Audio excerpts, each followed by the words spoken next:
ក្រុមទី1ក្រុមអត់បានការសោះក្រុមទី2ក្រុមអត់ប្រយោជន៍ក្រុមទី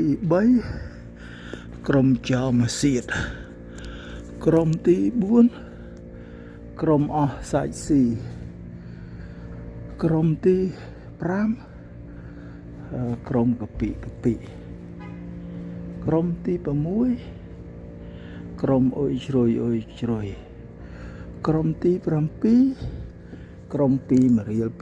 លទេក្រុមទី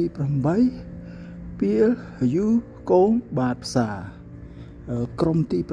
8ក្រុមពួកមនុស្សពីលខលខូចពីលយូកូនបាតផ្សាក្រុមទី8ក្រុមពួកមនុស្សពីលយូកូនបាតផ្សា